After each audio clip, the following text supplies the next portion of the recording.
అస్సలాముఅలైకుం guys, welcome back to my mini vlog. ఒక pan అయితే తీసుకొని onions, tomatoes, green chillies and ginger garlic paste వేసుకొని బాగా సాటే చేసుకోవాలి. సాటే చేసుకున్న దాని తర్వాత పక్కన పెట్టుకొని దాన్ని అయితే మిక్సీ చేసుకొని పెట్టుకోవాలి. అదే ప్యాన్లో ఆయిల్ వేసుకొని హల్దీ, మిర్చి, నమ్మక్ వేసుకొని ఏదైతే మనం బాయిల్ చేసి పెట్టుకున్నాం కదా ఆ ఎగ్స్ అయితే వేసుకొని బాగా ఫ్రై చేసుకోవాలి. ఈ ఫ్రై చేసుకున్న వాటిని అయితే మళ్ళీ మనం పక్కన పెట్టుకున్న తర్వాత ఒక బగోనా అయితే తీసుకొని దాంట్లో అయితే ఆయిల్ వేయండి. ఆయిల్ వేసిన తర్వాత మనమైతే ఆనియన్స్ వేసుకోవాలి. మరి ఇంత హీట్ అవ్వనివ్వకండి, నాదైతే బాగా హీట్ అయిపోయింది.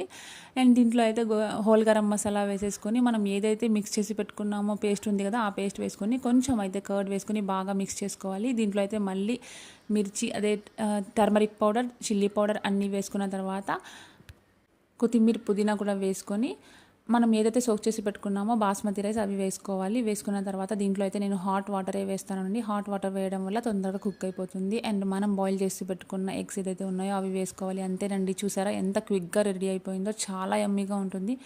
నచ్చితే మీరు తప్పకుండా ట్రై చేయండి. అండ్ నేను ఏం చెప్తానంటే మనకి కుక్ చేయడం అనేది అస్సలు అది పనే కాదు. కుక్ చేసిన తర్వాత ఏదైతే ఉన్నాయో ఆ యుటెన్సిల్స్ క్లీన్ చేసుకోవడం కానీ ఈ బాక్స్ ప్యాక్ చేయడం అయితే నాకైతే పెద్ద టాస్క్ అండి బాబు. టెన్షన్ వచ్చేస్తుంది నాకు, చాలా టైం వేస్ట్ అయిపోతుంది అక్కడే. అండ్ ఫైనలీ మేమైతే స్కూల్కి వెళ్ళిపోయాను. స్కూల్కి వెళ్ళిన తర్వాత అయితే గ్రాడ్యుయేషన్ డే అయితే ఉంది. స్కూల్కి వెళ్ళిన తర్వాత అయితే గ్రాడ్యుయేషన్ డేకి మేము బులెటిన్ బోర్డ్ అయితే డెకరేట్ చేయాలి. ఎలా డెకరేట్ చేయాలి అనేది అయితే మా ప్రిన్సిపల్ మేడం అయితే ఒక థీమ్ అయితే చెప్పారు. ఆ థీమ్లోనే మేము ఫాలో అయ్యామన్నమాట. సో నేనైతే ఇలాగ క్యాప్ అయితే కట్ చేసి కొంచెం అయితే ఇలాగ రాశాను. మీకైతే నచ్చింది అనుకుంటున్నాను. చాలా సింపుల్గా ఉంది అని చెప్పేసి చాక్ పీస్తో అయితే ఒక కిడ్ బొమ్మ అయితే వేశాను. Thanks for watching. Allah Hafeez.